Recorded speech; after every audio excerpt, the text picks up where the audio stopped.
A morte de Cristo. Jesus, ao terminar a vida na cruz, não teve para animá-lo o gozo do triunfo. Seu coração estava vergado ao peso da angústia e oprimido de tristeza. Sentia sobre si o peso esmagador dos pecados do mundo que o separavam do Pai, e foi isso que lhe quebrantou o coração, determinando a sua morte.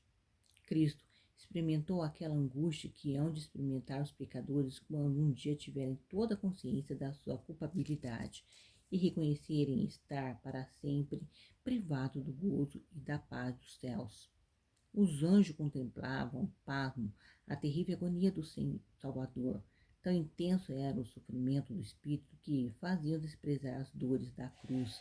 A própria natureza simpatizou com aquela cena. O sol que até ali havia brilhado no firmamento eclipsou-se de repente. Ao redor da cruz tudo ficou mergulhado em trevas profundas. Esta escuridão sobrenatural durou 3 horas consecutivas. Nenhum olho mortal podia penetrar a escuridão que se havia feito ao redor da cruz.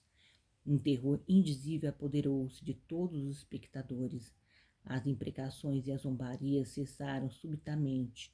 Homens, mulheres, crianças caíram por terra assustados.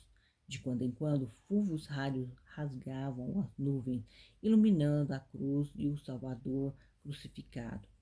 Todos acreditavam chegada a hora da retribuição.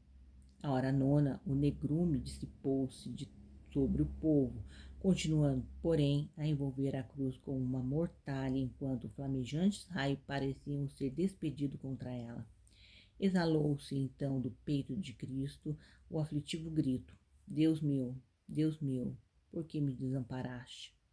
Entre mentes as trevas haviam baixado sobre Jerusalém e sobre a planície da Judéia.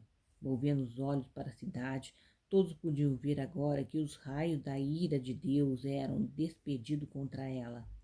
Eis senão quando a treva ao redor da cruz se desfaz bruscamente e com voz clara e estridente que repercute em toda a natureza, Jesus brada: Está cumprido. Pai, nas tuas mãos entrego o meu espírito.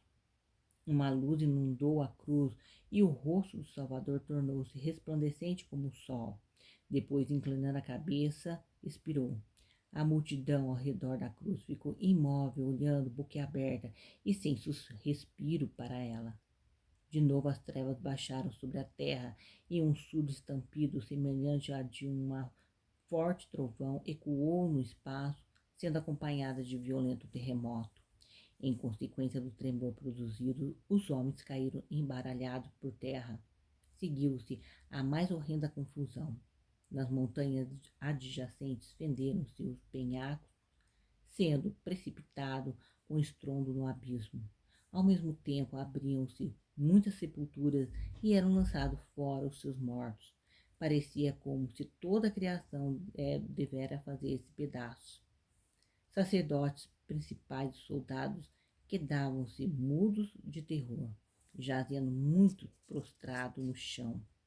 À hora em que Jesus expirou, alguns sacerdotes estavam cumprindo o ritual divino no templo. Haviam sentido o terremoto e no mesmo instante o véu que dividia o Santo do Santíssimo era rasgado de alto a baixo por aquela mesma mão misteriosa que no palácio de Belsazar escrevera as palavras que selaram a sorte da Babilônia. O lugar santíssimo do santuário terrestre não continuaria por mais tempo a ser um lugar sagrado. Nunca mais a presença de Deus havia de ensombrar os seus propiciatórios. Nunca mais o favor ou o desfavor de Deus seria manifestado ali pela sombra das pedras preciosas do peitoral do sumo sacerdote. Daí por diante, o sangue do sacrifício oferecido no templo seria destituído de valor. O Cordeiro de Deus, morrendo sobre o Calvário, havia se tornado legítimo sacrifício pelos pecados do mundo. Quando Cristo morreu sobre o Gólgota, foi aberto um novo e vivo caminho, destinado tanto aos judeus como aos gentios. Os anjos rejubilaram quando o Salvador exclamou do alto da cruz: Está cumprido. O grande plano de redenção havia de ser levado a efeito. Os filhos de Adão, por uma vida de obediência, haviam de ser finalmente exaltados até a presença de Deus.